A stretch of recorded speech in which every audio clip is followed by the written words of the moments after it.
I get to dive back into the Dave Aranda bag. And this is interesting because I'm going to take you back to following Baylor's Big 12 victory against Oklahoma State and their victory against Ole Miss in the Sugar Bowl. This is like, I bring this back to Bull Durham, okay? If you haven't seen the movie Bull Durham, okay, there is a young, wildly talented prospect, Nuke Lelouch, right? I think it's Ebby something Lelouch, right?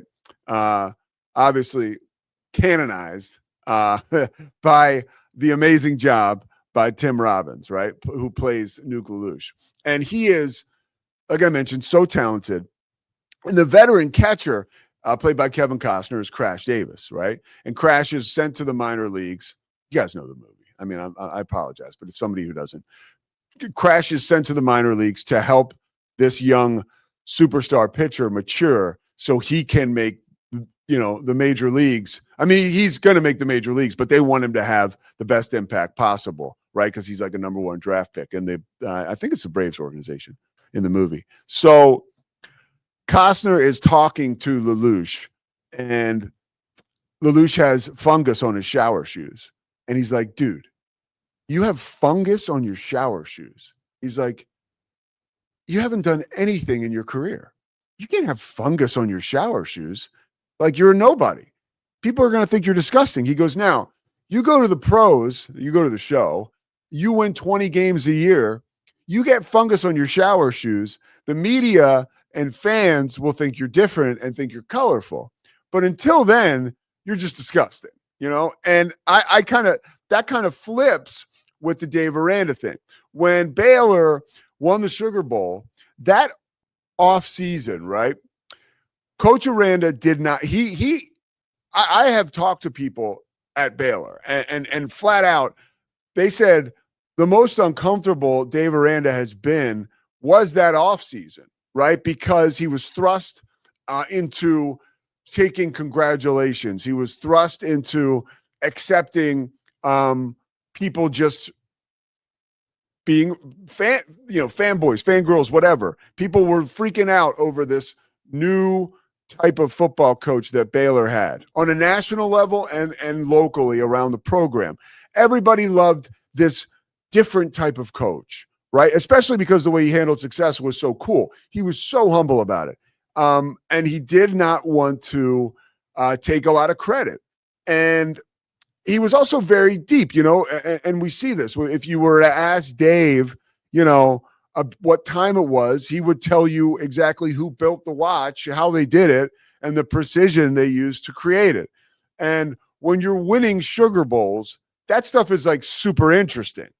When you're losing or not achieving the same kind of success, that stuff is frustrating, And yesterday, again, I've been flying from, I wouldn't say 30,000 feet, but maybe like 10,000 feet off the ground from this program.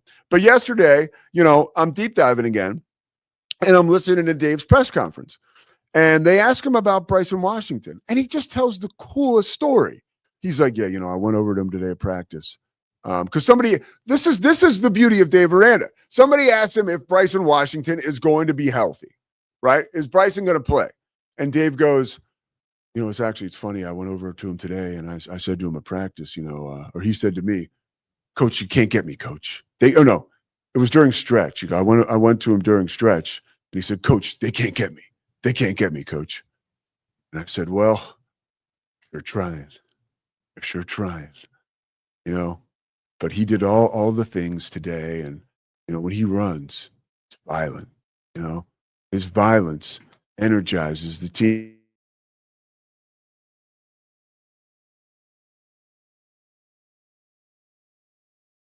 Connection? No, okay, there we are. Can we not reset the studio, Scotty, in the middle of like a nice monologue I'm doing? I think we're back now. I mean, for Christ's sakes, did Ed McMahon do goddamn cartwheels in the middle of one of Johnny's better monologues? I don't think so, dude. He did show up drunk once after a cocktail party. Those are facts. I looked that up. But I have to say, like, I think, again, we're overlooking the gem we have in the coach. And Scotty will probably come up with a point which could, hey, he's got to win. That's all we care about. But I think he is winning, like enough to where, because the thought is, if somebody with Matt Rule's personality was delivering this type of performance, the ancillary rah-rah stuff we'd be like, okay, we're in on this. Like, it's more interesting. The press conferences would be a little more fiery or whatever. That's not Dave's personality, but he's like still an amazing guy and an amazing coach who gets amazing stuff out of his players and his ability, honestly. And he's not a chameleon. He's somebody who's smart and can adapt. Like, that person over player stuff was gone when he saw it wasn't going to work. He's told me things in groups of other ESPN reporters. He's told us things off the record that are not indictments, but just like, hey, like, I realized that was not, like, that wasn't happening. It's like stuff that I can't share here, but like a window into, like, he's a cool dude who admitted he was wrong. Like, and he would do that one-on-one to any member of the media. But it's just a different day and age in college football. And I think, like, a lot of us want more from our coaches, right? But then also, like, we don't want blowhards either. Like, blowhards, I don't know, at least, like, the smarter fans don't. And I'm not trying to say, like, like, my approach to sports is, like, coming from on high. But, I think Baylor has a really good thing with Dave Aranda, and I hope that he is able to continue to win, to quench the thirst of the fans that really care and want wins. I understand people not being happy with, like, not winning against Arizona State and even not beating Auburn. Like, I get it. Like, you want, because you're not a team that tried it out there and couldn't have won. Like, Baylor is the type of program that plays in the Big 12, atop the Big 12, and every year should have a shot at going to the college football playoff.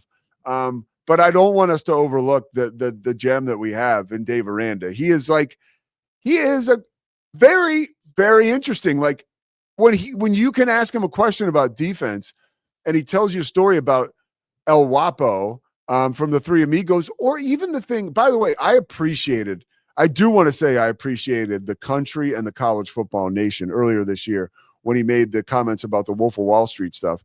People knew who he was enough to know that meant, like, nothing derogatory or anything. But that was hilariously interesting. I know that Brett Ingram and the folks at Baylor would rather he stay away from that, but, like, that was a real person being authentic. Like, that was hilarious. And I thought it was, like, an insight into, like, a really cool dude. So I've always been on the record with being a Dave Aranda fan, but now this week, as I've been drilling down on it a little more, it took me, look, this is a long way of saying it took me 90 seconds into the first press conference this year that I have watched, the first post-game press conference I have watched of Dave Aranda this year. 90 seconds in, I was like, God, this guy is wildly entertaining. But I hear a lot about how he doesn't give enough, right? Like, enough of, like, this rah-rah bullshit, like, which is exciting. But, like, ultimately, like, that doesn't get you wins either. It just gets you entertainment. And if you want the entertainment value, I would say just go 90 miles to the north and become embedded with Jerry Jones and the Cowboys organization, if you like. Because I literally watch that team because they are an interesting mess. Like, I was telling Christy on Monday night or Sunday night, I was like, I think I am more interested in the Cowboys than I am the Eagles. I truly am, because of what Jerry Jones has created. So that's an example of, like, at least he knows what he wants. He just leans in,